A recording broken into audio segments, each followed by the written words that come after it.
Smile. Hey guys. Hey friends, Smile. welcome back to my channel. It's Tori, and today I am joined by three of my friends, and I'm very excited for this chat.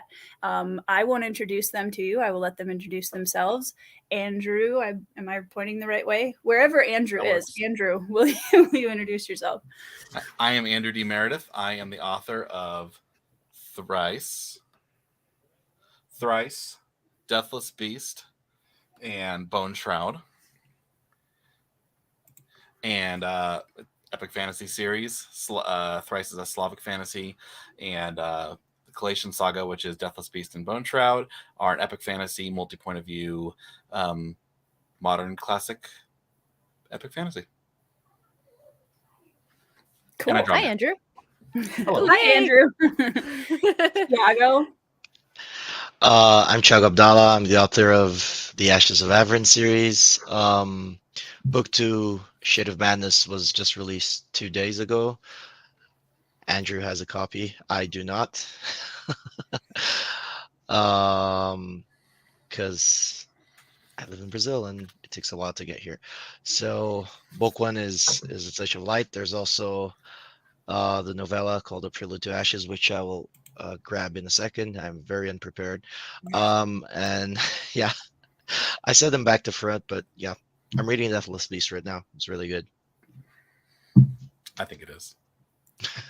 And I was thinking this was your debut on my channel, but that is not actually true. If you go back in ancient archives of my channel, there is a couple of videos where a much younger Sarah and Tori talk about fantasy illustrations and things. But Sarah, welcome again to the channel after a very long time.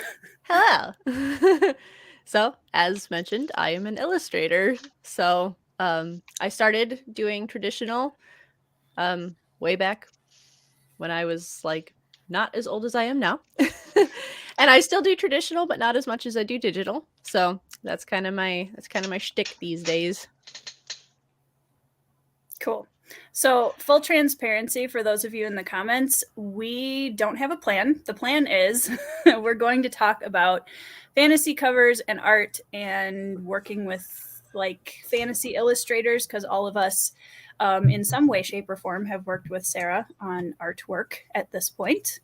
And also like just I would love to chat a little bit about what we love about fantasy covers and what we feel like, what we try to put in our fantasy covers and how important they are to the books, etc., etc. So, yeah. So first of all, behind Sarah, I don't know, you can't really see it, and I should have grabbed it so I could pull it up on the screen, but most of you have probably seen the new Griffin illustration going around Twitter for THIAGO's hardcover of Shade of Madness. It's glorious. Yeah. It's absolutely glorious. So do we want to talk about first, maybe like as authors, what are we looking for when we decide, okay, I want something in my book, I want to have some kind of fantasy art in my book? How do you start even figuring out what you want and who you're going to talk to about it? THIAGO? Okay, so can you guys hear me? Yep. Okay, because I fixed my mic. Hey! I guess it was just the cable was too tied up. So you asked that like I had a plan. I love putting you on the spot. It's something that I enjoy. No, do you ever not have a plan though? I never have a plan. I just make it look like I have a plan. So actually, how did you decide you knew you wanted to have an illustration in Shade of Madness? So yeah, I didn't. I remember that conversation. Yeah. I was just like, I obviously love fantasy art. I'm a big Magic the Gathering fan, and art is a very big part of that game. And I think I was always drawn to that.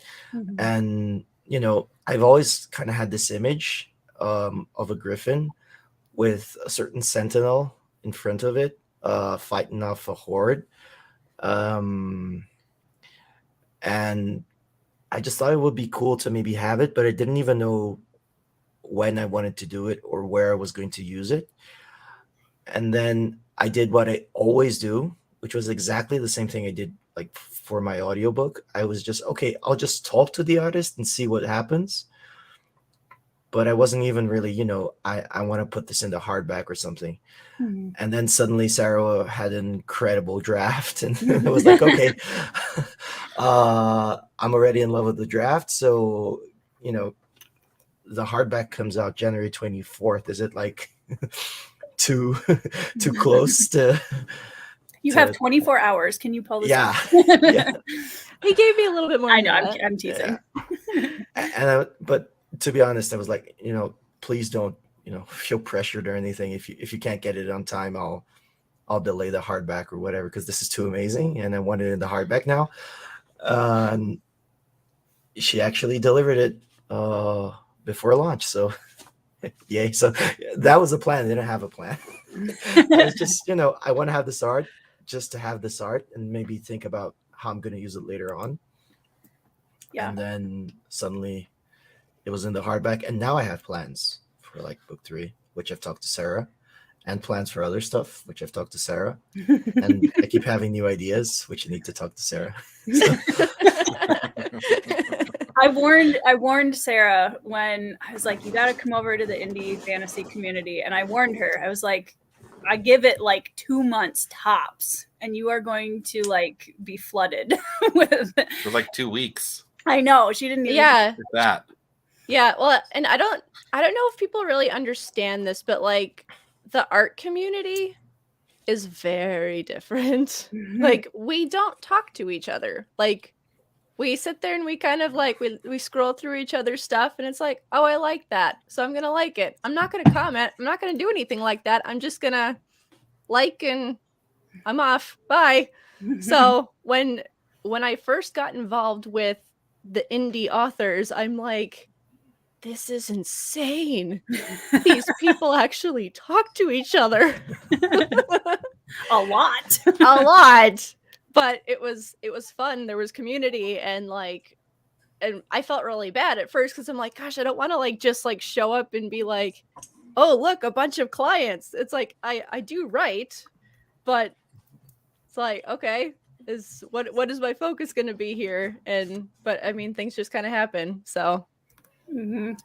That's interesting. Do you think it's because maybe art might be like more of a visual medium, so people are maybe a little more, and I mean, writing is like you have to write. You need words. Yeah. Words. Yeah. I don't know. Like I guess like that would be my theory, but I've tried so many different Discord communities, and it's a lot of people just kind of go in and it's like they're trying to promote themselves constantly, and there isn't really a whole lot of like giving sort of thing. So it would be like I was kind of thinking about this a little bit, that the way the indie authors, like, you give each other book reviews and like you talk about the good, you talk about the bad, you talk about what you liked and didn't like.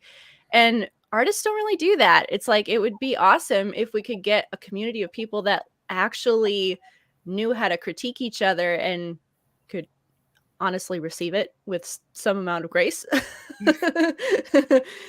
There's a lot of hurt feelings when it comes to that. So people get pretty defensive. So but I mean, enough about that. Just my point is the author community, like with the indie authors, it was really a breath of fresh air for me. I wonder if a lot of that too has to do with the fact that most artists are artists first. It's very rare that you get somebody who does something else and then just jumps into art and becomes something. Most artists have been doing it since college.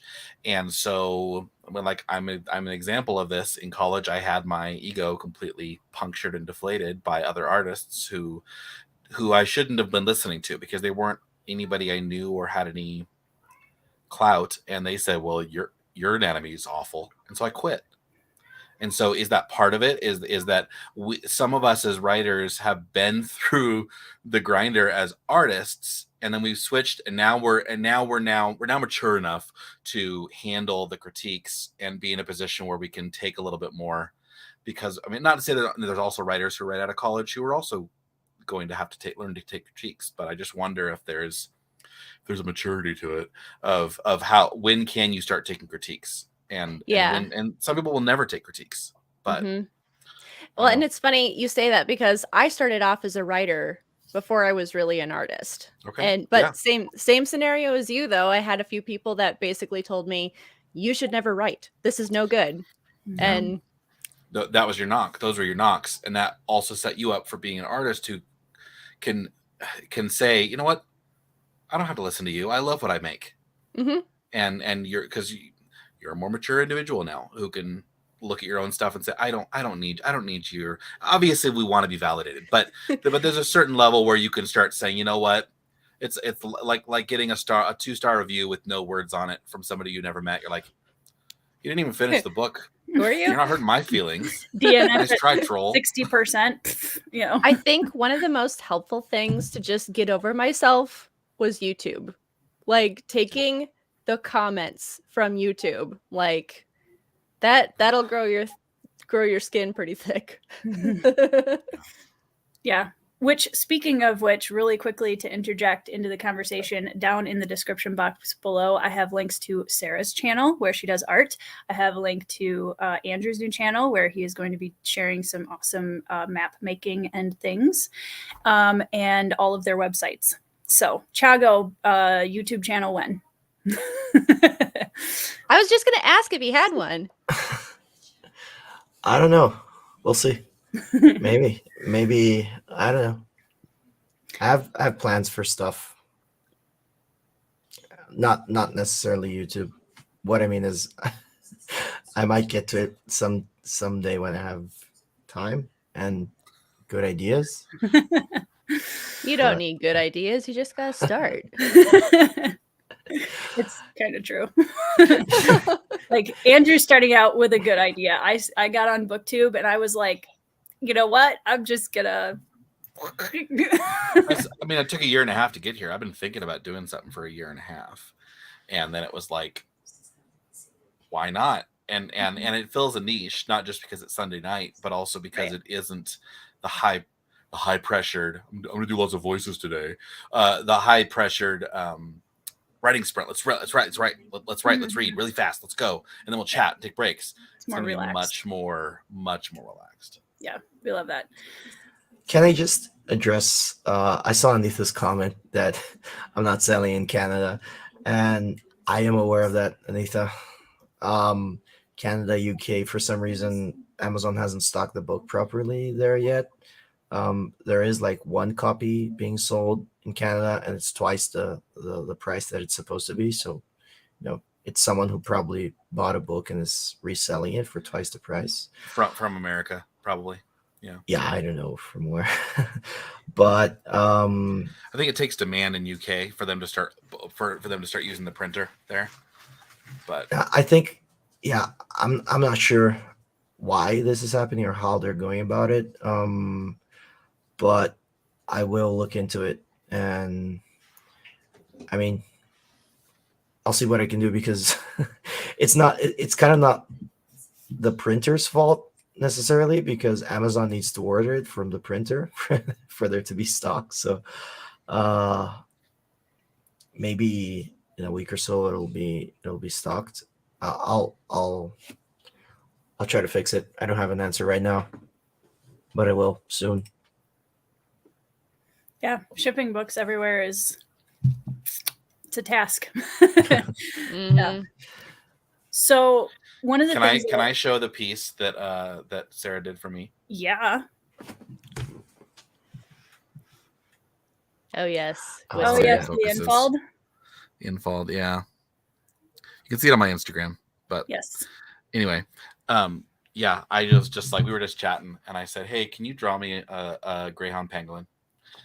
Because that's what infolds are. And she threw that together so fast. I think that was a 24-hour turnaround. Mm-hmm. Yeah. I loved it. Creature art is kind of that's where I'm the most efficient. So like if you ask me for a creature, I can guarantee pretty quick turnaround on that. So I was going to ask you that, Sarah, like one of the things that I like I am lucky enough to have kind of a backstage pass to all of that goings on at Sparrow Springs. But Yes. but like when somebody comes to you with, hey, I would could you do a concept art sketch versus an illustration? Like, are there things that you like, how do you decide what you're going to take on, how much to take on at a time? And I'm intentionally leading you into this conversation. I'm sorry. I saw because you saw my commission schedule this morning. Yes. I did. I am very bad at saying no to anyone. And especially if the idea makes me excited. So when THIAGO was like, hey, can you do a griffin? I was like, I've never done a griffin. I want to do a griffin. So, but you've done birds. So yes, I have done birds. So, yeah. I mean, I like creatures. Creatures are fun for me. The funny part is the Sentinel took, oh gosh, 3 or 4 times longer to create than the Griffin did. Like the Griffin was literally done in a couple hours because that's just how I work. But generally speaking, if people ask me, hey, can you do this? I'm going to be like, yeah, I'm going to try it. So we'll see what happens when my schedule gets more busy. I'm at the point now. I'm at that point now where I have like two people that I will do stuff for that are not currently on my list. And beyond that, I'm going to have to stop. I'm going to have to learn how to say no. Yep. But I think that, I mean, that's true for writers too. It's just a different medium. Like all of us have specific areas of our craft that we're like more, like I get really nerdy and excited about character design. And then when I'm having to sit here and, you know, THIAGO and Andrew are trying to hold my hand through plotting, you know, like it's just a different, like we all have those kind of emphases within our art form. That's what gets us excited. And it's not that we can't do the other stuff. It's just like, this is what I get really excited about. So sounds like creature design is your like. It is. And I am working more on like human characters. It's like I can do human characters. Like I said, they just take me longer because that's not, I'm not as well practiced in that. So actually when I started, like my very first like book cover that I ever did, I was, oh no. Yes. No, that one. Yes. Like that one is fine. My very first book cover, I was 15. And like it was all pencil drawing and animals and stuff like that, which was like, that's what I'm used to. That's how I started, sort of thing. So I've branched out now, but I've been doing critters the longest. Yeah, I still have a bunch of pencil doodles from SARA and I during car trips where SARA would doodle a horse in like 5 minutes. And I always got really irritated because if I doodled a horse in 5 minutes, it would be like 3 lines with some squiggles for the mane. Hey, I have some of your drawings too, though. I have some of your drawings too. So the reason I pointed at Phased was because this is the first, I think the first like serious person cover that you ever did. Yes. If I'm remembering correctly. And I remember telling her like kind of the idea for it. And this was 2019, 2020, somewhere in there. Well, it was published in 2020, I'm pretty sure. Yeah. I can't remember how early you started on the cover. But yeah, I was like, try it. Let's see how it goes. And like. And I had a mental breakdown because I can't draw people. She can't draw people. Yeah, I mean. So how's like the process? I've always been curious because I see artists sometimes, you know, they vary the time that they take to do it, but is it like for writing you kind of like have a process? I mean, I do, at least, of, you know, I reserve a certain amount of time and then I outline and then I do stuff. Like what's the process that you go through to like get something done? So I have kind of like my default process. I do try different things just to see if it will work better. So some artists can do blocks, like block out shapes and values and go from there, and that's their sketch. I've tried that and I really struggle with that. So I have to start with a sketch layer, like your typical drawing, and then from there, then I will do kind of my value map. So where are my darkest darks, where are my lightest lights, and that's why some of the drafts or the concept drawings can actually look fairly convincing, because when you've got all of the light and the figures in there, even if the figures aren't anatomically correct, it's still kind of like, oh, this dramatic lighting, and you get like the movement and the action kind of mapped out.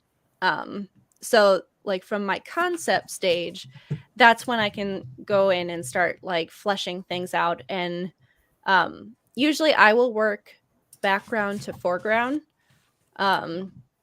Just because if I know where my background is, then I have kind of a baseline of how much detail to add in each plane. But Is that because you start with the background to set up your composition? Yep.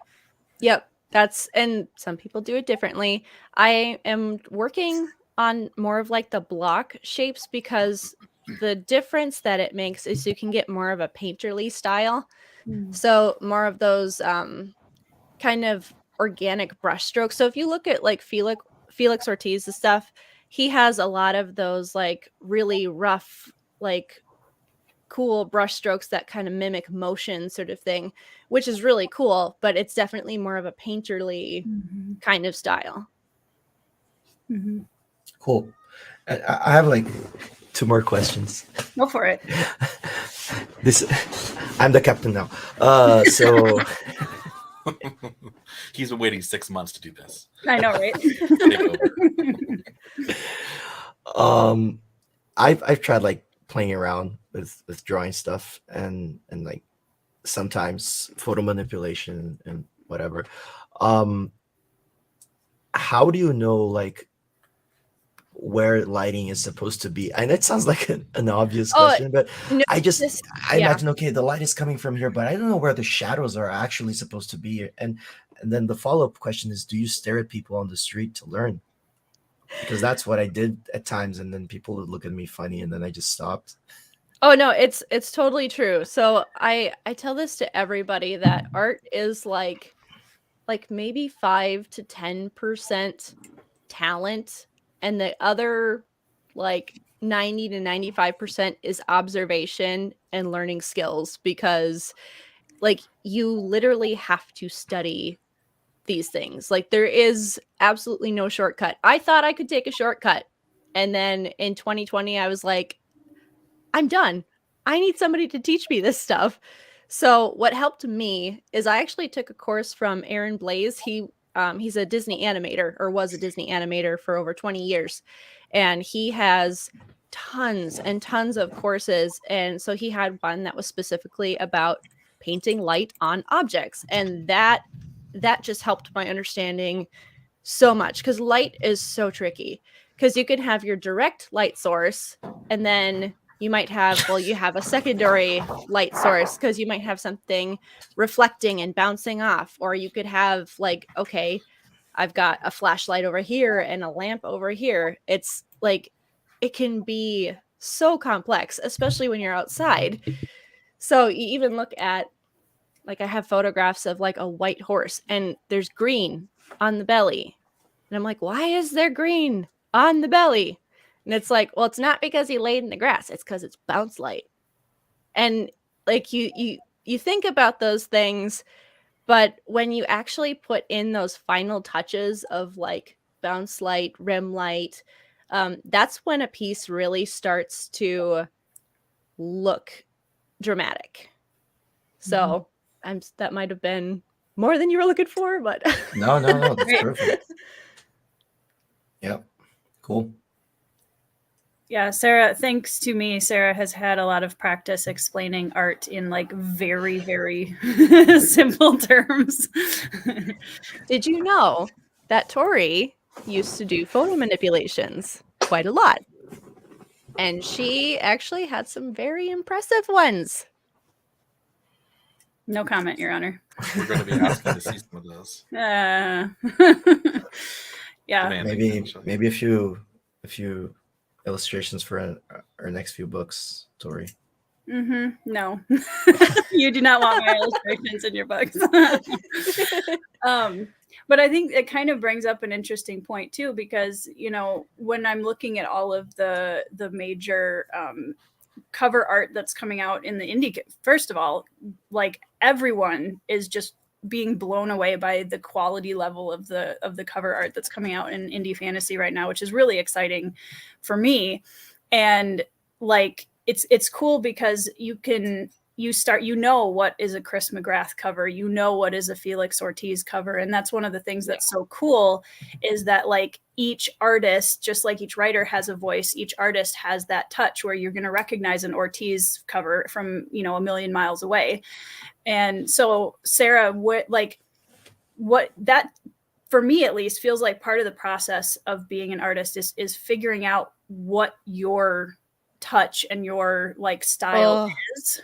I know you are just I'm triggered. Like you're taking me down the path I don't want to go. Style is, I'm a chameleon. So if you show me something, I'm going to try and replicate it. And that's kind of where things get difficult for me. I would say doing the Griffin for THIAGO, like that's probably as close to my style that you will ever get, because everything else is I'm studying life, I'm studying styles and stuff. But when I even when I did the phased cover, there was a lot of influence from Charlie Bowater, so which happens to be one of my favorite cover artists, but she's kind of dominating the trad published YA industry right now. I'm gonna push a little harder, Sarah. So you're a chameleon and you can do anything anybody puts in front of you. Do you like being a chameleon? I do. That's the bigger question. Do you enjoy being a chameleon, or are you just capable of being a chameleon, but you would prefer to X? It depends on the day. It really depends on the day, because I have fun playing. I love learning new stuff. If I stop learning, I will get bored. So that's part of the reason why when people ask me, can you do this? Can you do this? It's like, I want to try. And I may not want to continue doing that after, if I'm doing something and it was particularly difficult for me, I don't necessarily want to belabor it and continue to do that over and over again. But I feel like the end result kind of shows itself for that. Mm-hmm. Well, and something that I've noticed, because I've had the opportunity to see you grow over 17 years as an artist. And one of the things that I can always tell that's a Sarah is there's this kind of you focus so much on the lighting and the details, and there's this kind of softness despite that. It's very dramatic, but it's just got this really soft quality to it that I think is really cool. So I think there are things that definitely, to me at least, stand out as this is a Sarah stamp, which the Griffin is a perfect example of that.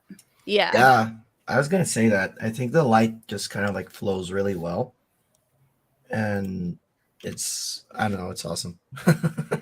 See, and one of the things that I have been personally working on just for my art in general is getting that sense of energy and motion and depth sort of thing. So I would say the Griffin was kind of a breaking point for me, where it's like, yes, I can feel the motion in the characters flying through the air kind of thing. So Cool.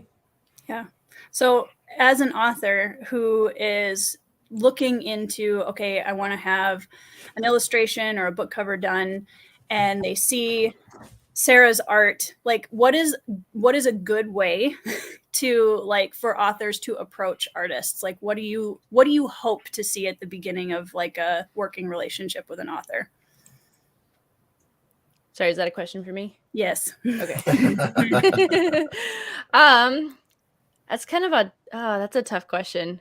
Like, do you like when people come and are like, here's this giant list of things, or do you like when okay. people like what, you know, like what is the dream setup? Definitely do what I did. Like, don't have a plan and barely describe what you want. I like meeting people in the middle. So it's difficult when people come down to the detail of I want this in exactly this position and this lighting scape, and like I want the creature to look exactly like this and this composition, and like if they're telling me exactly what to make, that's a bit more difficult for me because I'm like, lower your expectations and also give me some room to do what I do best. So, but then on the flip side, if people come back and it's like, yeah, do whatever you want, it's like, I need a starting point. Otherwise, I'm going to get that blank page syndrome. And however, I actually find that is easier to work with because from there, I can make a mood board of different things and just like, okay, what do you like? A, B, C, D. You tell me which ones you like. And if I can't get a clear picture from that, I'll repeat the process. And then, okay, tell me some of the important themes of the book. So with less of a plan, it's actually more flexible for me. But probably my sweet spot is when people kind of have a middle ground. Mm-hmm. Yeah, Andy says lighting is the worst. There are whole teams who handle it in animation. Yeah, It's lighting true. Lighting is the part of art that scares me, to be perfectly honest. That's the hard part. If you get it wrong, everyone will know. They're going to tell the church. Yeah. Okay, John, our friend John, who's another author. If you had the chance to make a cover for any author in the world, living or dead, who would it be? That's a good question. Oh, man. I'm going to say it just because, like, I have, like, a plan in my head for it, but Pierce Brown, Red Rising, I have an image in my head that I'm like, I want to try it. Fan art, do it. I know. Tori set you up for that, right? I made her read the book. Yeah, obviously. Yeah. She's totally hating it too, right? Yeah. Oh yeah, miserable. I'm really sorry. I think I need to check on my child. So my husband works in snow removal. So if it snows, if we get a dusting, he gets called in. So he was supposed to be here tonight and is not. So I'm on child And you don't duty. live in Hawaii, so. And I don't live in Hawaii. You're farther north than I am. Yeah, no worries. We can chat amongst ourselves. Yes. Yep. So I will be back shortly. Sounds good. So, what was it gonna say? I forgot. Carry on. Oh yeah, no, I read. I sit there for a second. Yeah, I read Alan's comment. It was almost like that, Alan. Yeah. Well, and so I was thinking about like asking Sarah, like, how do you approach, or how do you want authors to approach you, and all that kind of stuff. Like, as artists or as authors, how do we approach, like, when you're looking for, you know, THIAGO, okay, I want to have some kind of illustration. What do you look for if you're looking for an artist? Because you have covers, and, you know, like, Andrew, you have this idea in your head about these, you know, creatures. Like, how do you figure out who to ask? Do you just kind of wait to see someone's art, or? Yeah. So yeah, I because something might not mesh. Sure. Yeah, I think there's like two approaches. So first of all, yeah, seeing other people's art and just identifying the style that you like is probably, you know, what most people do. And if you think, you know, that's gonna fit the tone of my story, that's the best probably way to approach it.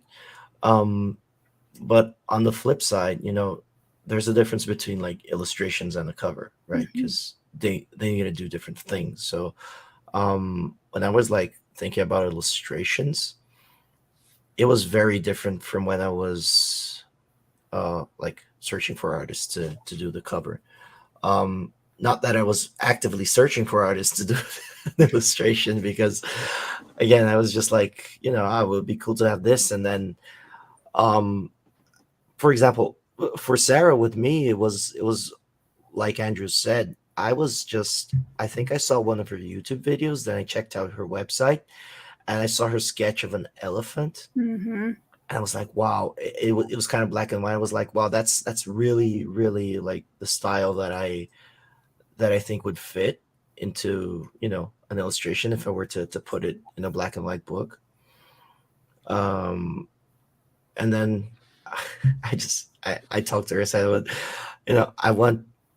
I think I asked her for a griffin landing like in the middle of a horde of madmen with a female warrior just jumping off its back. And then, Sarah kind of did the rest. So Like we have it was as simple as that. I have an open conversation with Sarah right now regarding my 6-legged Sleipnir horses. Yeah. And it's an open conversation because we're still designing it. Mm-hmm. And I threw out, hey, what other creatures can we talk about doing in the future? And then I mentioned this up, and she said, I'm a horse girl, right? And then I was like, oh, we need to talk about this. And so we were talking about the biology at that point. We get to just be nerds and talk about, where do you put the other 2 legs? It's one thing to just throw 8 of them, 8 in the original Sleipnir and Viking is just put 4 in the front, 4 in the back, whatever. And so we're sitting here having an open conversation still on what do we want those legs to, how do we want them to sit? Do we want it to have traction? Do we want it to have speed? And we get to world build and decide if the wasps are in the figs, and that. So it's good to be open, but it's also fun to have a good conversation with somebody that you can be comfortable with. But you can't always be with artists, right? Because you don't know them. So it's helpful to have some relationship. That's where like my relationship with Sarah is kind of put both of us in a really unique position as artists, because we've been like collaboratively creating since we were young teenagers. And so at this point I can give Sarah the like basically nothing, and she knows my brain well enough to create. It's happened several times where I've given her a character or a thing, and I kind of thought I knew how I wanted it to be in my head, and she ended up taking it and making it look more like what I wanted, that I didn't even know I want. Like it's and I realized that that's a very unique artist author relationship.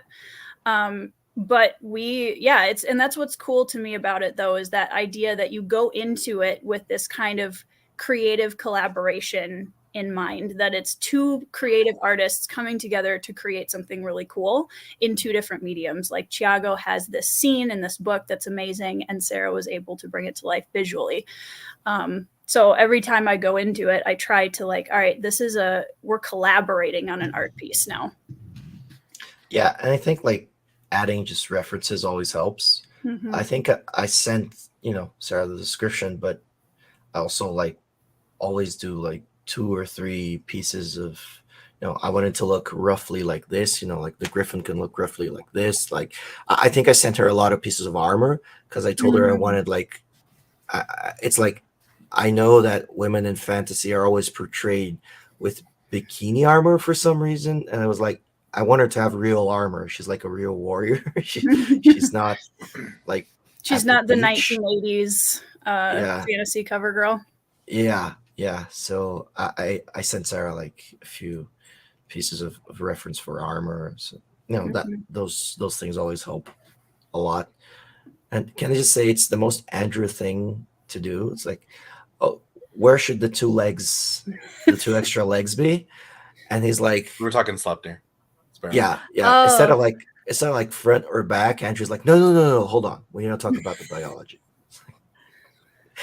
It's like, which is hilarious because this is a match made in heaven where that's concerned, because like I can't tell you how many conversations I've had with Sarah where she's like thinking through, okay, yeah, but where would the wings on a Pegasus actually be to make, like, there she goes. So I think and that's again going back to the collaboration piece, because it's cool when you can have 2 people in their own mediums who are like equally invested in that side of it. This book is amazing. I want that book so bad. It is. It's amazing. So like, I love this artist. So Terrell Whitlatch, she did a lot of the creature design for Star Wars. And she did, I mean, you can kind of see like the inspiration a little bit, kind of like the horse creature from Avatar. Which was amazing. Yes. So she takes so much inspiration from real life. And really I feel like that is kind of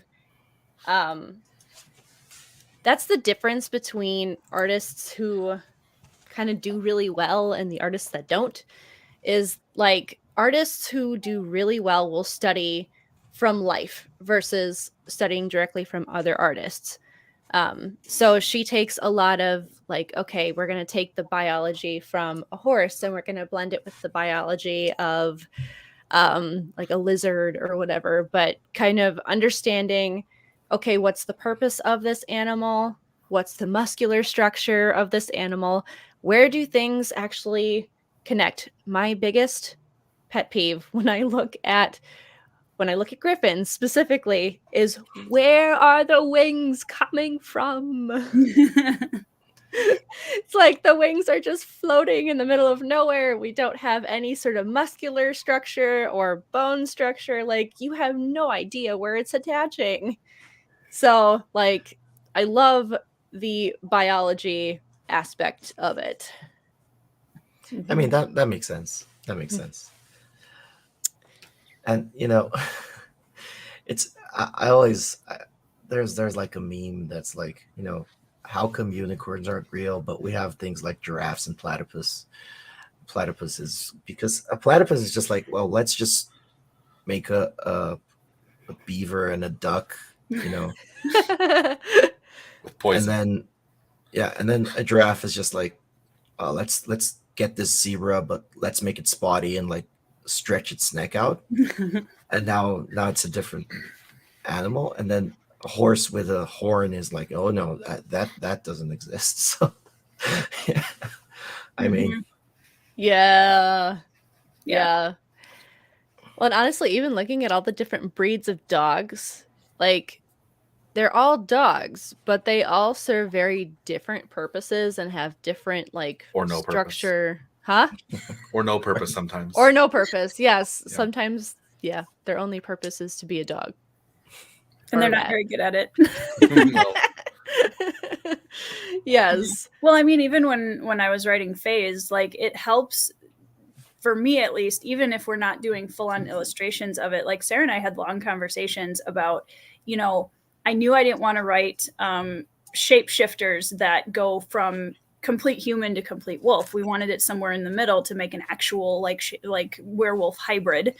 And we talked a lot about bone structure and how much changes and where does it change and what bones are popping out, and that kind of stuff. And that helped me a lot writing the descriptions and actually digging into that kind of stuff. So I feel like it's something that is really helpful even for us as writers to be able to describe the creatures that we're working with, and gives it just more of an authentic, real feel when you actually know, like, here's a little bit about how this works.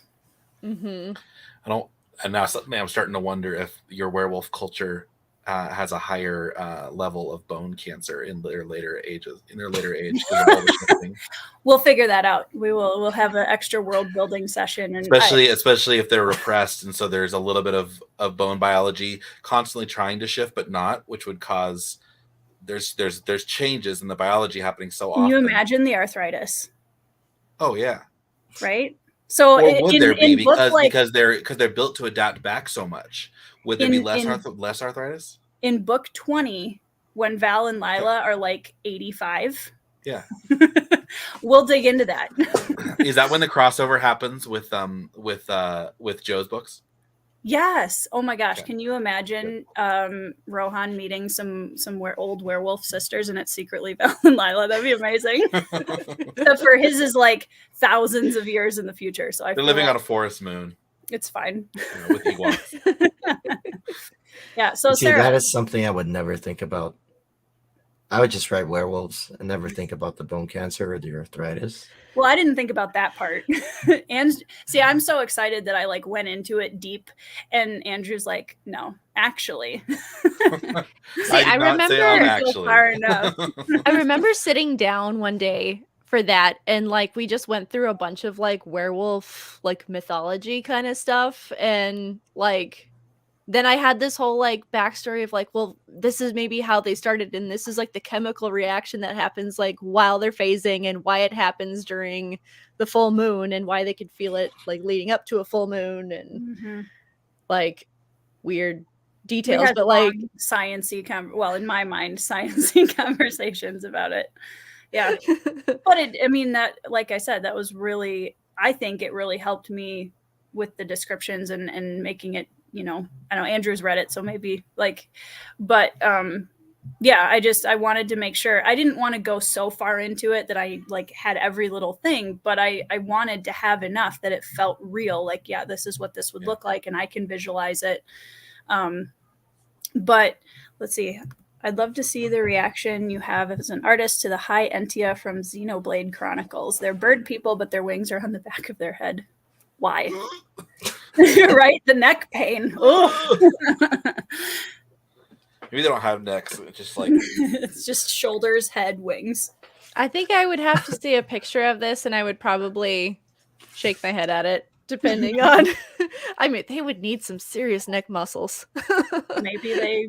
Have you seen those like Texas But I mean, horn bulls that have those like insane horns? Their neck muscles are just nuts. And they're like, and the shoulders, like, because all of that muscle is attached from like the muscles through the neck, kind of thing. But do they fly? Well, I'm looking this up now. Yeah. I mean, why? it's Like, why the head? Like, I mean, interesting. No, it's basically, it looks like it's more like just functional hair.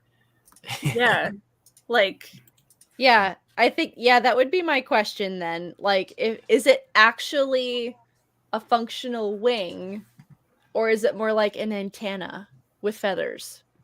Yeah, or like a mood indicator. Like, it's more for like, yeah, like communication rather than actual flight. If it's for actual flight, I have some questions. it just looks so weird. It's not even cool. It's like, I don't know. It's like, okay, dragons don't have hollow bones. They shouldn't really fly because they're too heavy. But whatever, no one's gonna question that. Yeah, I mean, but no one's gonna question that because dragons are cool. You know, you made something cool out of it. The thing that I find you're insulting John's favorite book. I mean, head wings. The best book he's ever read, story he's ever played. It's not a book. It's a game. It's probably a comic. Yeah, I don't know. So it is like literally like full scale wings just coming out of their head. Yeah. So this begs the question, Sarah, what are some of your favorite like creature designs that you've seen by other people in movies and books? Like, what are your favorite mythical creatures? And why is it Shadow of the Colossus? I have not played Shadow of the Colossus. I have been trying to get her to play Shadow of the Colossus for I've watched you play it. That doesn't count. A little bit. Shadow of the Colossus is the most like watchable game when you're not playing. Oh, it's so good because you get to keep like telling people what to do. So THIAGO, Mr. Griffin King, have you seen the new one that came out a couple years ago? It's called The Last Guardian or something like that. Yeah, I didn't play it, but it's I saw beautiful, and the characterization of the kind of not Griffin character in that is amazing. It's amazing. But back to your question. Play it. Yeah, sorry. Nerding. Okay. I have to say, as far as creature designs, like I know there's more, but just like the ones off the top of my head that like never leave is like the Avatar movies. Like the world building and how like everything functions in there, like from the plants to the animals and like all of that. I'm in awe of that movie. I watch it and I just ignore the storyline and I just watch it for the music and the animation because it's amazing. So that one for sure. And then Star Wars, like episode 1 and 2 specifically for creature design. The creatures like Sebulba, like the I mechanics. always play a Doug when I play Star Wars. I love Dougs. Yeah, which Yeah. is what Zabulba is. Yeah. Yeah, like the mechanics of him, and then the arena monsters in the Clone Wars. Like those creatures specifically, those are the ones that I always come back to that I'm like, I love these things. So does that answer your question? Yes. I was going to go around and ask everyone what their favorite mythical creature was, but then I thought I would leave THIAGO out.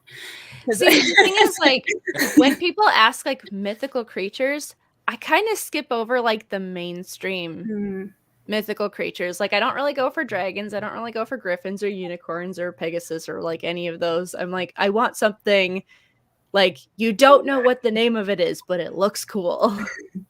Yeah.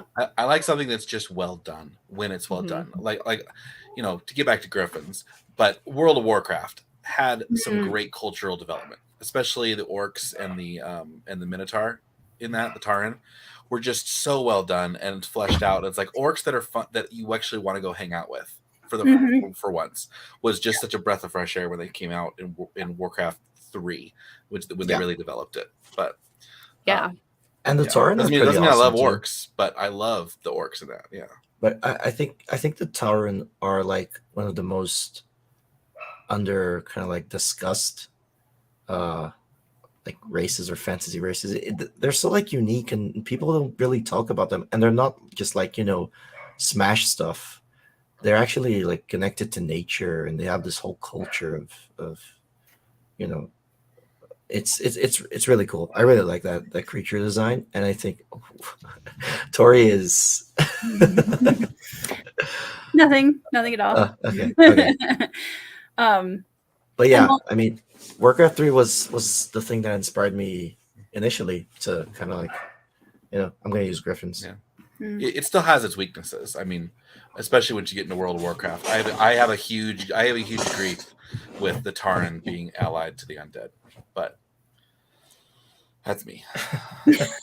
And actually, there's another kind of slight inspiration that I got from Warcraft 3 that still hasn't appeared in Ashes of Avern, but will appear in book 3. And Tori knows what it is. Because I asked her, if it was kind of like too much. Because I think we were just chatting with it. Yes. Yeah. And I think Sarah knows what it is as well, because I asked her to draw it. So. Oh. Yeah. But it's still a secret. But yeah, that's another like inspiration thing. Yeah. I'm not offended. I know other secrets.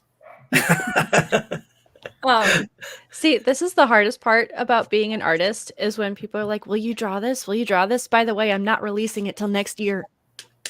And I have to sit on it and be like, sorry, I didn't draw this at all.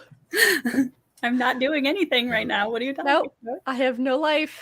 I see, posting consistently on social media is a pain. Like an absolute pain, because like when you're working for other people, you can't just post it when you're done with it. Yeah. Yeah, I actually think, I agree that orcs are, although I remember when I was like, but make them believable. Yeah, make it believable. Yeah, make it, if you make it believable, like, yeah. I remember after like the old BBC Narnia films, the next like major fantasy film that I saw was when I walked through a living room at my friend's house, and her older brother was watching Fellowship of the Ring. And it was on the cave troll scene. That was the first experience with Lord of the Rings I ever had. I've never read the books, knew nothing about it. And I had nightmares for months. But I was so fascinated by it. I was like, and just though, and this is, Weta Workshop is like one of my favorite things on the planet, just to watch the stuff they do, because their designs for the Lord of the Rings, the Uruk-hai especially, just blew my mind when I went and rewatched the movie all the way through, and just all the little details they put into these fantasy races. And then when they did the new Narnia films, so you mentioning the Tauren, which was what I played all the time in World of Warcraft, shocking everyone, I'm sure. That was like General Ottman, the Minotaur general in the new Narnia film. I mean, he's in the old ones too, but the new ones especially. That I watched the film for him for like the minute and a half that he's in the film, because Minotaurs and anything of that kind is like, without any competition, my favorite mythical creature race. So yeah, there will definitely be, you are going to like my Corral, I think, Thiago, because I was very inspired by both of those things. So I'm very, and I also asked secrets. I was going to say, I have also asked Sarah to do the creature design for that. So there is so much world building you can do by just a single image. I mean, it's a totally. picture's worth more than 1,000 words at that point. Like to the cave troll scene. One, it's just a beautiful scene. It's so perfectly choreographed, and it's still chaotic, right? It's beautiful. But they do so much world building with that troll about what is a troll and what do they do. You don't see another troll for 2 movies, right? Well, I guess Blackgate, it shows them pushing the Blackgate. Yeah, but that's beside the point. That scene is just so exquisite. Well, and it does a lot too, because they're setting up within the same. We're gonna get nerdy for a second about Lord of the Rings. They're setting up the orcs, the cave troll, and the goblins within like a 5-minute period, and the way that they are able to make all 3 of those very distinct creature designs incredibly different and say so much about the culture of each one is like, yeah, world building. The Balrog is yes, so good. Creatures are amazing. All the creatures. Yeah. I had a question and then I got sidetracked on Lord of the Rings, and now I'm trying to get back to what I was going to go in with that. We were talking about Minotaurs before that, and yes, orcs. I think it was world after building that, when we were asking. I was mentioning that Sarah's going to do. Yes. Well, Sarah's going to be doing an interior illustration for me that may or may not have something to do with our discussion about Minotaurs that I'm very excited about. Tori said she saw like Sarah's schedule for like, I don't know, the whole year must be like Tori, Andrew, Thiago, someone else, Andrew, Tori, Thiago. Yeah. No, you three are gonna be the death of me. Yep. Yeah, I was teasing her the other day, because as I told her, like, as soon as you come into this indie community, like, and people see how good you are, just remember that I get first dibs on everything. But yeah. Oh, we got a couple. Alan is back. Mike just joined. Mike just joined. Hey, Mike. Uh-oh, it's Mike. Mike's just making the rounds here. Mike, we're talking about fantasy creatures. You guys in the comments, tell us what your favorite fantasy creatures are, except for John, who's already told us that he loves orcs, which shocks everyone. Are orcs even a creature at this? I thought they were more point? Of a race, kind of thing. I think John is cheating. It would be both. I think he's gonna say like wargs. I mean, they are though. They are. Yeah. If you're changing your biology around, right? Because Just there's a massive difference between a warhammer orc who grows from a spore of war and an Uruk-hai that's born from who knows how, but there's a womb involved somehow in dirt, and he kills all his midwives, and a warhammer, and a warcraft orc. Very different things. Yeah, that's fair. Okay. I'll accept your answer, Andrew. This is another fantasy creature that I would love to see in more fantasy. Honestly, I think phoenixes are so cool. Yeah, You know what I think is cool? When you get a creature that's like used in YA for, I think like when I think Phoenix, I can remember like a couple of YA covers and maybe Harry Potter. Yeah, Order of And the then- Phoenix. But what if you got a Phoenix and made it like really badass and used it in like adult epic fantasy? Yes. And then, you know, you suddenly have something really unique. So yeah. I I love have it. an idea, but I can't say anything for like 10 books. I've been kind of percolating on those two because I just, is they're the so- Phoenix is a Phoenix the Deathless Beast, Andrew? No. Oh, okay. No, I have. I mean, I can spoil it a little bit, but there's No, there's don't. a I'm creature reading it. group that are bird based, but I'm trying to figure out how to tie in a change to their biology later on Okay. for reasons. For reasons. for reasons that we cannot share or divulge here. No, but it may be related to Phoenix. Okay. A A panther. panther from the astral plane.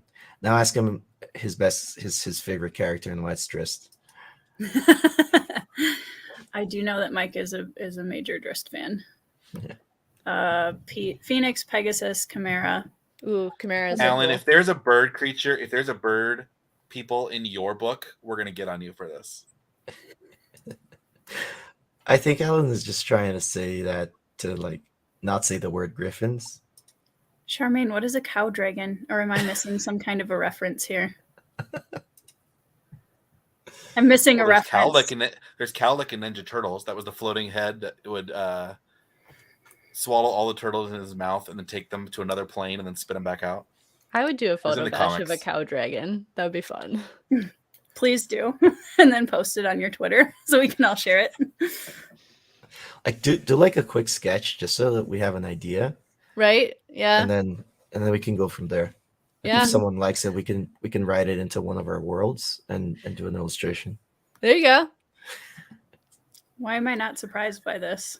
The mind So flayer. does this cow dragon need to like exist in all of our books, like the Like the dripping inn? bucket. like the dripping bucket? Maybe every dripping bucket has a cow dragon like hanging out, Yeah. at the back. In the stable. Maybe they serve cow dragon milk. I don't know. What is color getting is weird. it? Yeah, this is getting Spicy. weird. Yeah, can I have non-dairy, please? Do you want Non-dairy soy, cow almond, dragon? or cow dragon? Astral Panther sounds like a yes song. Crown of Feathers trilogy. Oh, I'm assuming that's a recommendation for Phoenix peoples. My husband, who's in the other room, says a Sphinx. Yep. Give me 10 years, I'll get one for you, Ben. Be in book like 28 of the Collation Saga. No, I mean- totally different series. Oh, okay. Being a Magic the Gathering fan, I should have used Sphinxes in my books probably, but they're like so similar to Mhm. Griffins in a way. So maybe another series. Griffins were I probably just- the better choice. Yeah. Have fun watching Critical Role, John. They're hilarious. Mike See you, John. just posted one that's like got to be the best answer. I'm working on it. I'm getting there. Hold on. Yeah, I know I'm missing a reference, Charmaine. What is it? Yeah, I I think feel we all missed the reference. What is it? What is it? Yeah. Okay, this is an inside joke now, and I'm curious. Okay, Ellen. It is kind of fun to like throw things in there because I know that I'm gonna figure out a way to like kind of give a nod to Griffins in my trilogy without actually having them in the trilogy. So that is another fun thing about the indie community is like we all can like, put little references in our books and there's Easter eggs everywhere. And no one can stop us. Nope. So yeah, I think you should take that out. Nope. I'm good. The dripping bucket actually got mentioned in a review of A Shade of Madness yesterday. Nice. So yeah, Huh. the reviewer, I think it was Ash from FanFi. She actually recognized that, See, the I'm dripping not bucket. aware of all of these like inside jokes and references and stuff. But So I'm the like, dripping bucket is a pan-dimensional like you can open a dripping bucket in your book, and then now you have a franchise. So Now it's you're like part a, of the a multiverse. nod to an indie franchise of inns that are all just the worst places to go into. Okay. So this is where it came from. Michael R. Fletcher has a famous Facebook post that says it's easy to identify, what kind of fantasy you're in by the tavern that the people are drinking in. So if it's like smells great and the beer is frothy and everyone's laughing, it's like classic fantasy. If it starts going down from there, it's like, oh, if the beer is like so and a fight breaks out, it's like, oh, maybe you're like in epic fantasy or whatever. And then if it smells of like piss and the beer tastes like watered down, I don't know what, and shady characters are in the corners, and since you walked in, like 3 people were stabbed, and the tavern has a shifty name like the Dripping Bucket, then you're in grimdark fantasy. And then everyone just grabbed onto that and started calling their taverns the Dripping Bucket. Oh my So- gosh. So And putting like, it in print. yeah, it's like Yeah. it's appeared in like a ton of I don't even know how many. Yeah. Well, this if point. I got it worked into book 3 for the collation, so it's going to show up. Yeah. if I my mentioned book it. ever sees the light of day, I'm gonna put it in there. Do Yeah, it. yeah. It would And actually then- work really well in yours, I think. I know. Yeah, I think that would work. And then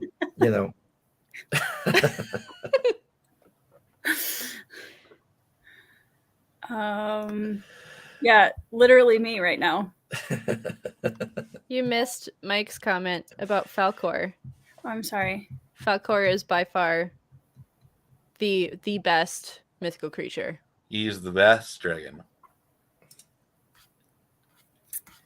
Okay, I'm not gonna lie. I don't understand the draw of manticores. I find them incredibly unsettling, which is weird for me because I don't find a whole lot of things in fantasy unsettling.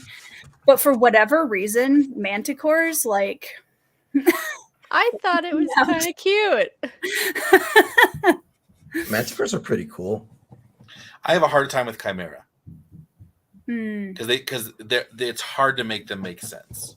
They're Yeah. fun. They're fun to draw when you're a kid, but multiple, like a lion head and a goat head, and let's throw some snakes on there, is really hard to pull off. Whereas a manticore, I don't know. I think they're just tigers, probably. If they existed, they're just tigers because they have a man's face, right? Mhm. But Yeah.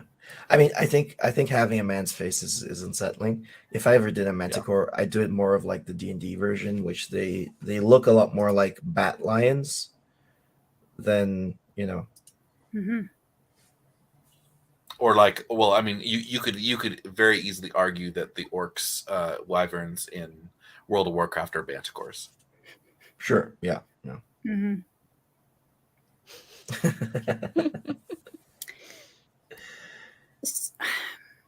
Centaurs are also one of those things. Like, I don't dislike them per se, but I'm like, why don't just put a horse?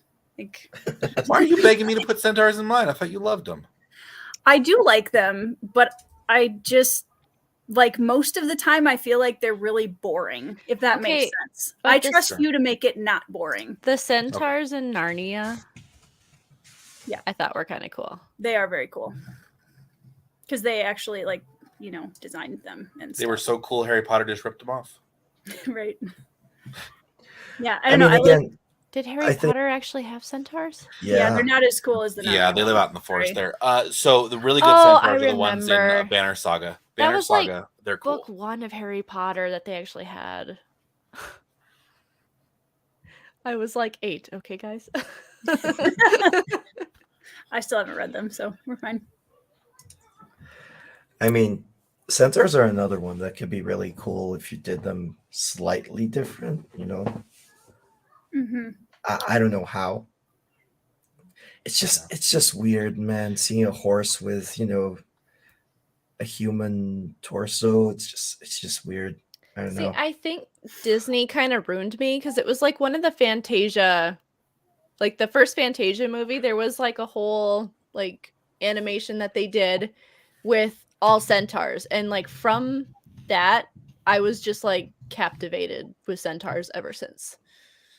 I think I was like 4 when I saw that. I was also thinking, I was also thinking back to like way early on and trying to figure out like where my original like fantasy mythical creatures would have been coming in besides BBC Narnia, because that was probably the first one, if I'm honest. But I remember also watching at like age 9 through 11, watching Yu-Gi-Oh! And just being like amazed by all of the creatures in the cards in Yu-Gi-Oh! And like, you know, especially when they got into the like Egyptian god cards and everything was so cool and all of that. So like I was trying to think back to like early mythical creature influence and like what stuck out to me, which is weird because that's dusting off a few files back there. I'm sorry, but the comments. They're going Now I down have there. said that I watched Yu-Gi-Oh! And I have the next live stream I'm on with Alan. I'm just waiting. He's gonna bring his wrist. He's gonna bring his cards. He's gonna play them at you. I actually don't have any of mine anymore, and it makes me very sad. Nine-tailed fox. Yes. Any Yes, anime this is fans very cool. in the house, Gumiho's are awesome. I watched all of Naruto and Naruto Shippuden. And I got started in Boruto and I got sick of all the filler episodes. So I stopped. But I loved Shippuden. All of the tailed beasts were amazing. Charmaine, does he have a 9-tailed fox? Not in the Dandelion Dynasty, does he? Or is it in a different one? Yeah, Wicked Fox, I just couldn't bring myself to want to read another YA. I couldn't do it. Not for a while. I'm not there right now. I don't anymore, Alan. Isn't that awful? I feel like a horrible person. What is this? The Blue Eyes White Dragon from Yu-Gi-Oh! The Oh, Blue Eyes White Dragon. Not all of the offshoots. The original was the I coolest. remember you talking about that. Whatever happened to it? I sold it. Why? Because I got old and had kids. I don't know. No, I got into Magic the Gathering. I should have kept my original Yu-Gi-Oh! Deck. I didn't. I should have. So you started playing a good card game. I mean, yeah, Yu-Gi-Oh! Yeah. Card game is not about like it being intelligent. It's just, the cool cards are cool. Boruto is a menace with a 65 IQ. True.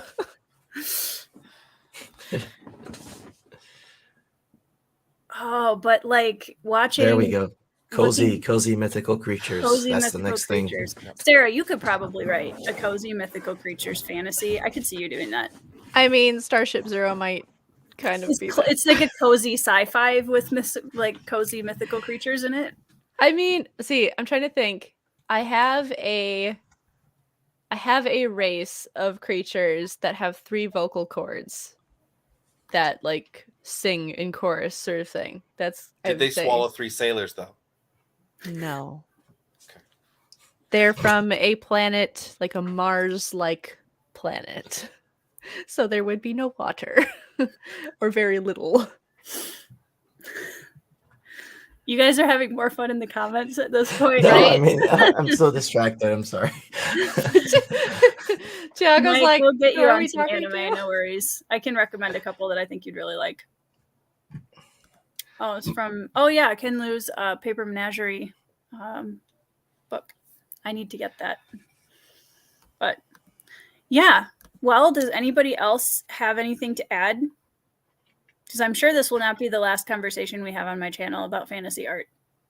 So everybody go follow Sarah's channel because she puts out art videos and she has some amazing like tutorials and all sorts of stuff. So if you even like art and like watching people make it, go sub. That would also require me having to get ahead of my commission schedule.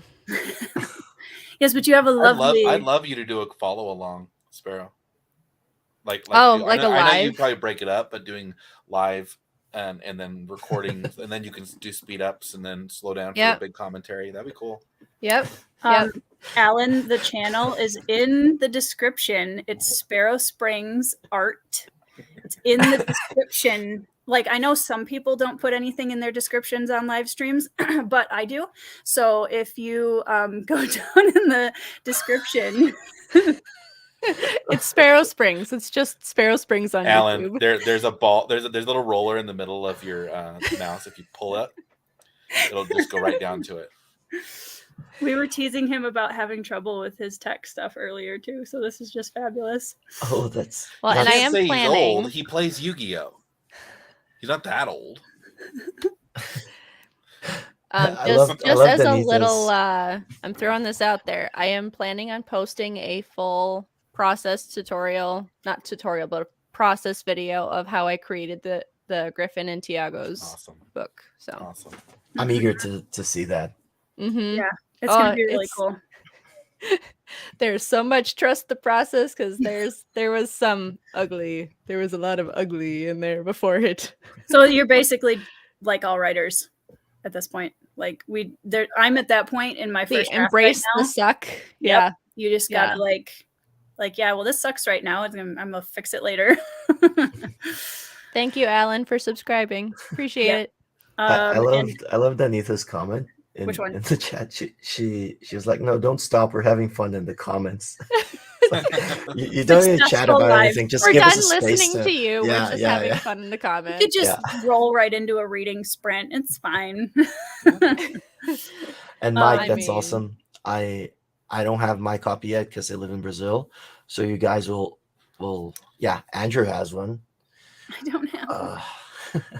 No, Andrew has one because he was proofing it for me, Hmm. like the cool person he is.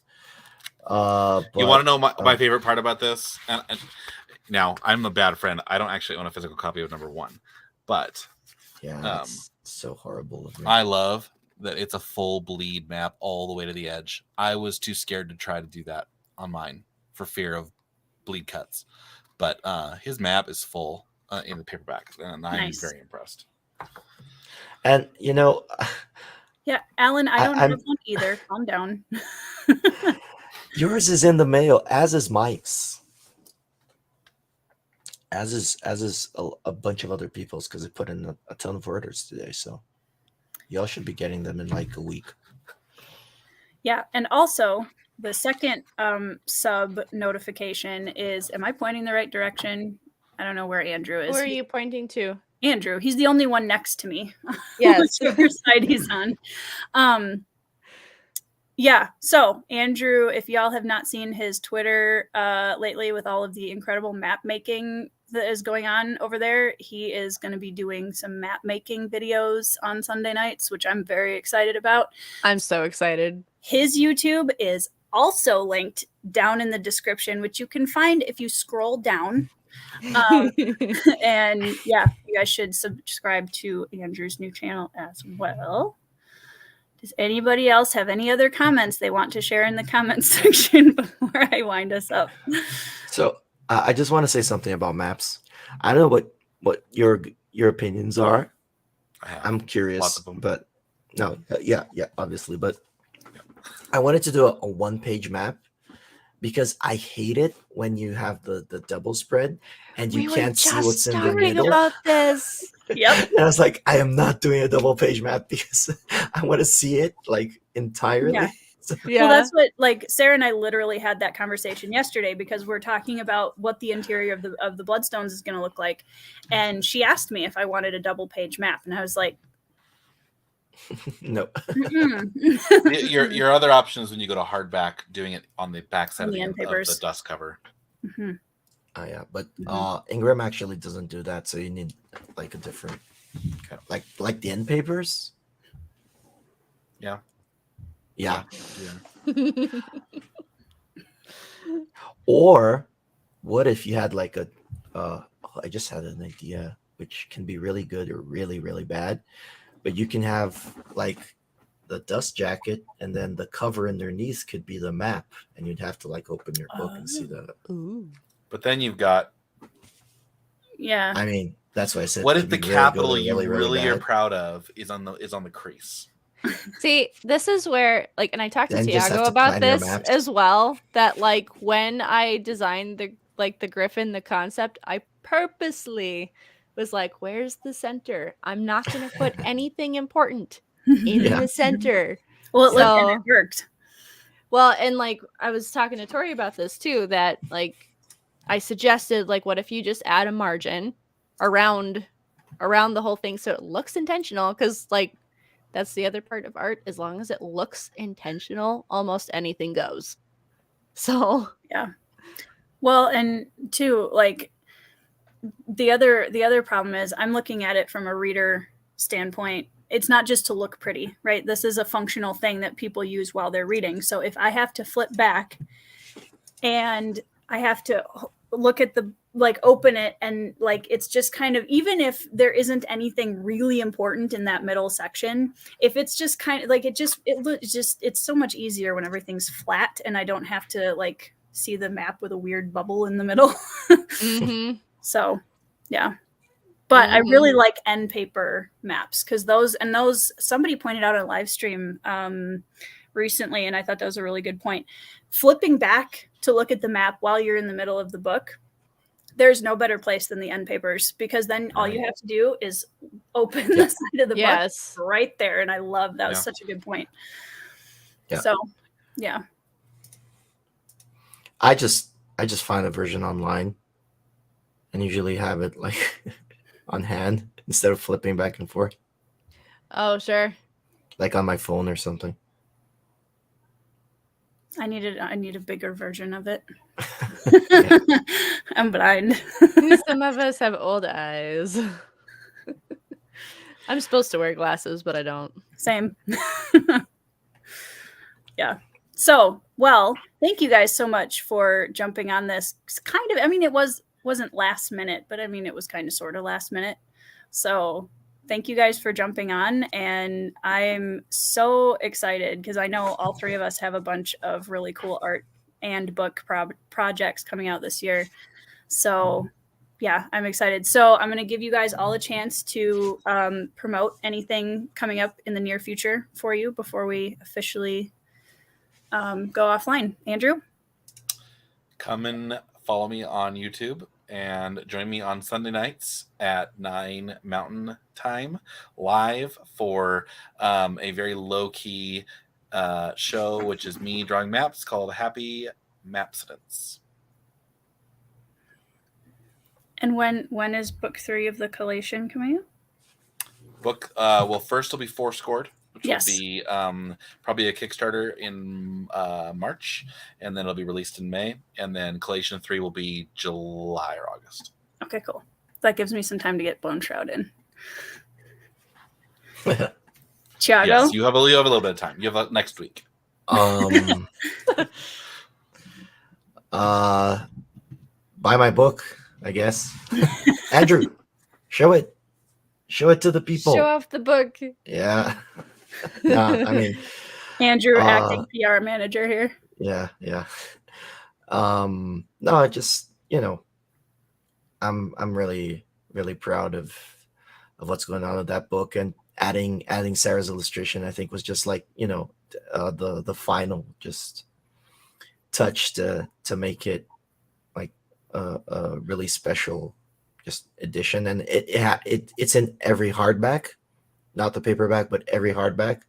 I'm just really happy we managed to do that. So, it's really Book cool. Book 3 is gonna blow people's mind. Yeah, I mean, at least in the art department. Oh, come on. You had No, a but I mean, fantabulous review that just came out. yeah, I'm really happy with how it's going. So if you haven't jumped onto the Ashes of Averin, just go check out some reviews, and hopefully you'll like what it's about. And come check out the SPFBO finalist panel tomorrow at 11 EST, if I'm not mistaken. Yeah, I tweeted about it, so you can follow me on Twitter and find my tweet. Sarah, what is your up and coming news? Oh goodness, I can't share half the stuff that I want to right now, but that's okay. So you can come follow me on Instagram, Twitter, and YouTube. Sparrow Springs on all 3 of those platforms. So that's kind of Yep. This is for Drowned Kingdom because he just popped on and wants to see. Ah, yes. Oh, yeah. I mean, I don't know if you're waiting until the end of Spiffball, but yeah, and Andrew's doing it.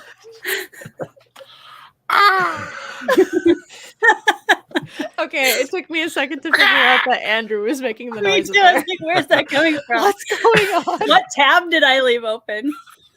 I mean, PL, if you want to wait for the end of Spiffball or until, I don't know, before we go reviews out, but you can hit me up for copies anytime. So Yeah. I'm sorry, I got distracted by Andrew.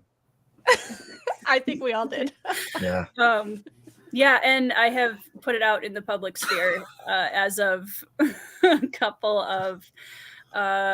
live streams ago, I think, that SARA is going to be the cover artist for the Bloodstones, which is my epic fantasy coming out later in 2023. So that's very exciting. And internal illustrations as well. So that's going to be really cool. And I'm trying to think what else. Oh, my Patreon is launching tomorrow. So that'll be on Twitter and things. So I'm very excited about that. And I'm going to use it to give people kind of a backstage on writing the book, which is mildly terrifying and exciting all at the same time. So, yeah. So that's what's going on over in my corner. And we have Imposter Syndrome episode 3. Not this weekend, but the weekend after. So come and remind me, what is that one about? It is the Writing Women in Fantasy Readers Edition. Ah. So I have episode 3 and episode 4 set up, and episode 4 is going to be Reviewers in Fantasy, which I'm very excited about as well. So I got one more shout out I'm going to do. Do it. I am also doing audiobook narrating now, Yes. and I'm taking contracts. And he's so very if anybody's good at looking it. for it, yes, Oh, I gosh. can do. If you Yes. guys have not listened to the audiobook for Deathless Beast, just do it. It's worth it. Yeah. I'm listening I to it think so. now, and I just can't stand looking at Andrew anymore because I keep hearing his voice like it. In your head. His voice is Yeah. in my head. Yeah. We'll talk, Alan. I need to meet Alan. You Look do. at Alan. I will sing. get Everybody you- talks about Alan. I'm like, I want to meet this Alan. I've seen him on live streams, but Yeah, it's chatting on live streams with Alan is a brand new BookTube experience. So, I'm technically not even You gotta a be on booktuber, all the oh time. yeah, Gotta be ready. yeah. No, Look at Alan I- saying, I only started writing because I'm trying to get into Fantasy Jeopardy. That's the whole reason I joined. I have Don't been community at asking all. him to put me in Fantasy Jeopardy for like 4 months. So he finally agreed, and now I regret my life decisions, and I'm rethinking all See, of your mistake was asking him when I was online, because now I wanna be part of it just to compete with I you. don't want to compete with you. Actually, do I? I will Maybe compete do. with you, Thiago. Yeah, Yeah, let's do it. that would be a Jeopardy. Is the 3 of us on? Oh my goodness, that would be. A But the big question, Thiago, is what's your internet speed?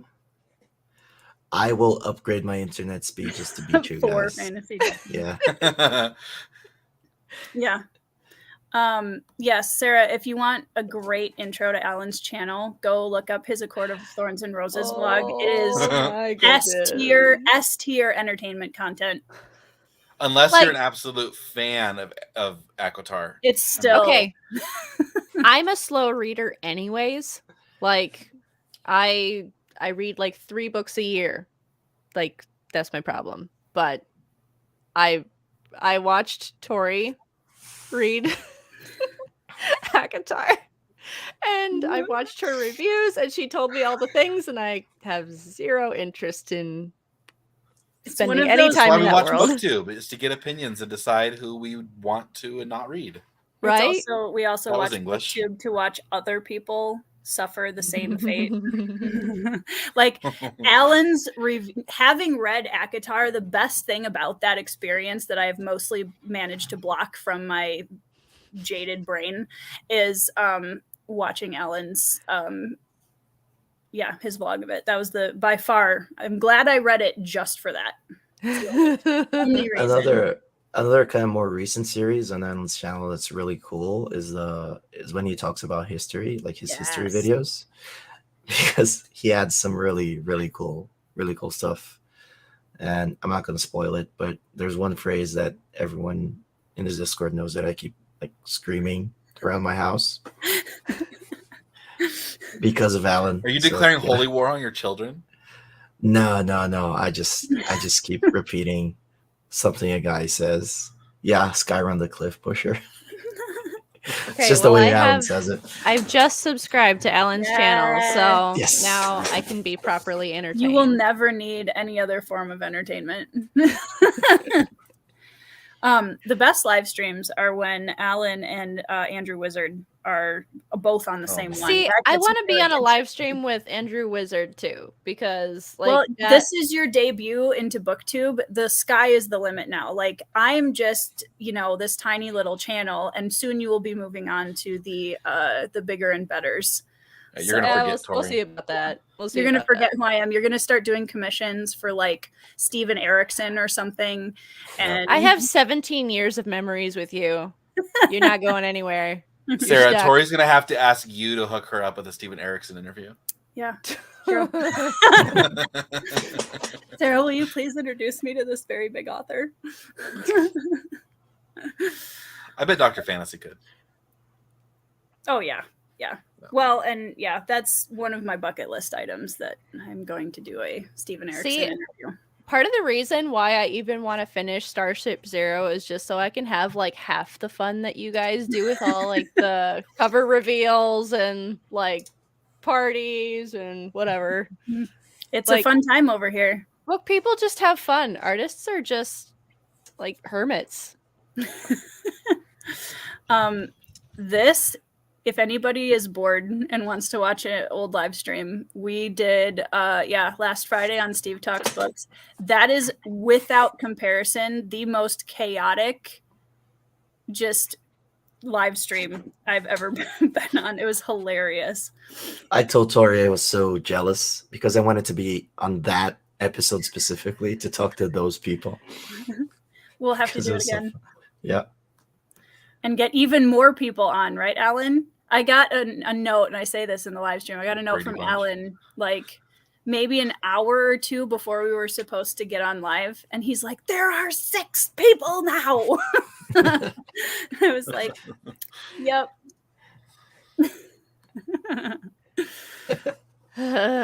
So Alan is sad and is saying I cast him out just because they keep calling him the 2-letter author name that I told him was out of my system. So I'm not going to call him again, but he's now saying he wants to be your friend, Andrew.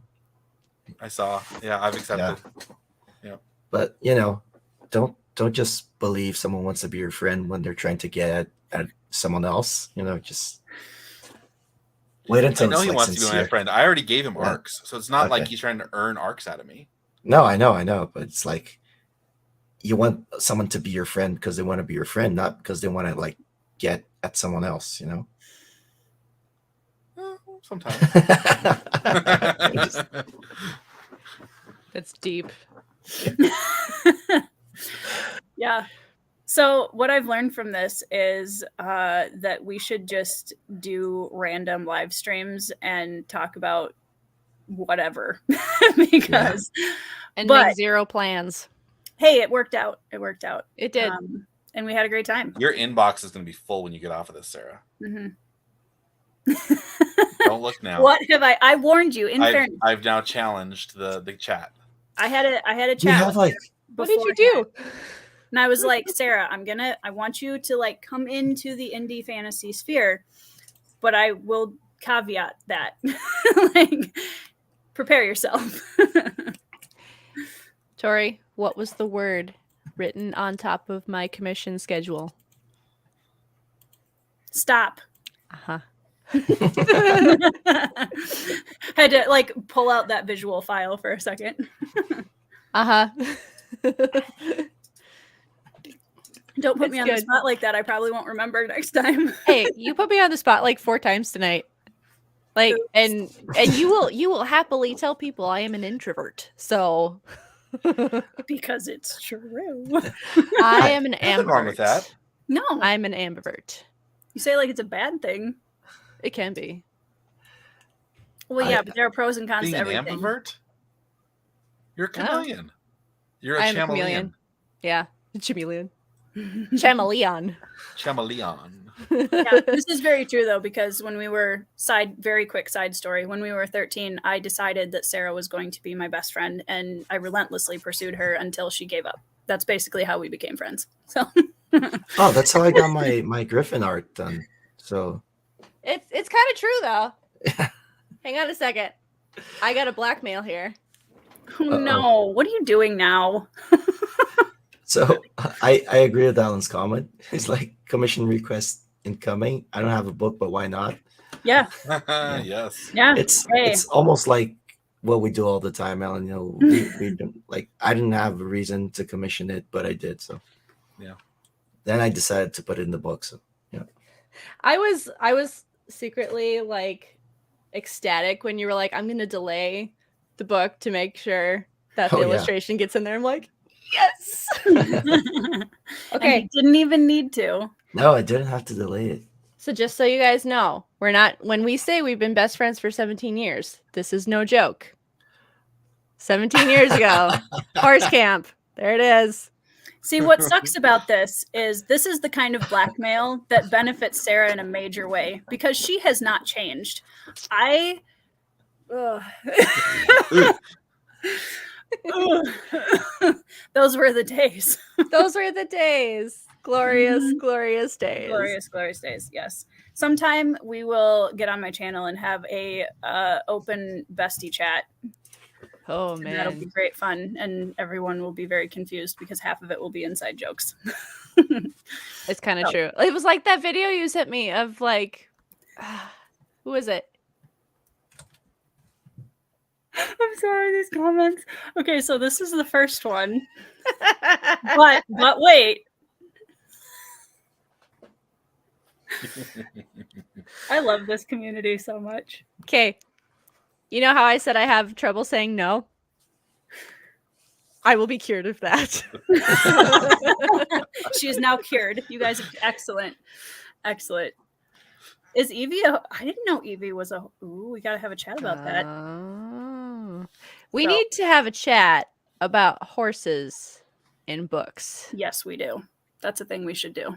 and movies. Because let's be honest, 99% of horse movies are awful. Mm-hmm. It's like, Except for National have Velvet. you even seen a horse? Oh gosh, National Velvet, don't get me started. That was my jam. Don't get when me I was a kid. started. Oh. Oh, that's right. She is. She's even named that in your Discord. Yeah, we will have to have a horsey chat with Evie. That would be fun. So Alan is now commissioning artwork for his thumbnails because Anita said that artwork should be his thumbnail for his review for A Shade of Madness. Hey, don't laugh. Do you know the number of times where I send my thumbnails to Sarah and I'm like, this sucks. Help me fix it. No, but that specific one of him vanquishing one. me with So I draw the line at the bikini. I draw the line. no. You don't have to put a top on it. Just do the bottom half. It's still a bikini. How does that make it better? yeah. How does that make it better?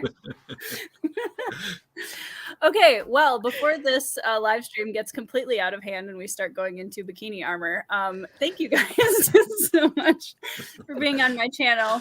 I don't know if I should say that, but thank you. Sorry. I apologize for all the people that will now unsubscribe from your channel. Yeah, I'll have like negative 300 subscribers after this live stream. Just so you know, Alan wears shirts. That's a relief to Not us a all. centaur. He's not a Santa. centaur. Yeah. That's good. It's like Donald Duck, just a shirt. Yeah. I mean, centaurs are basically that because they don't wear pants. So They could. yeah. What I mean, even is this so if- conversation? I don't know. this conversation is what we do when we say we're gonna sprint, and then we Yes. just call each And then other you and don't? keep, yeah, and then we just keep saying these kind of things, and then we kind of sprint for like 20 minutes. And then talk for like 3 hours. Yeah. That's like, Tori, we were supposed to do work sprints today. I mean, I cleaned my studio, so that needed to happen. I counts. supervised you cleaning your studio. Yes, so you that did. also counts. So yes, Anitha. I mean, this is basically BookTube in a nutshell for everyone who saw the description of the video and came to chat, hear about fantasy art. We stayed mostly on topic. I'm pretty proud Mostly. of us, actually. Did we? With no outline, we did okay. And going off rail is also a sign that you've actually established, Yes. as opposed Is to it? trying to be professional and just do the thing. I don't have the brain space for that, honestly. Like I want my channel to be laid back, because if I had to be, all right, and now Andrew, will you please tell us about the Collation Saga? Like, no. Like, please tell us about the Collation Saga, but not in that voice. You know what I mean? I mean, if you want me to do the same voice you just did, I could. Oh, man. Okay, well, thank you guys so much for joining in the comments and having fun with us. I appreciate you all, and I'm sure this will not be the last broadcast that the four of us are on chatting about who knows what. So we will see you all later. Thank you so much. Sub to everybody. Everything's in the description, and have a great night. We'll see you in the next video. Bye.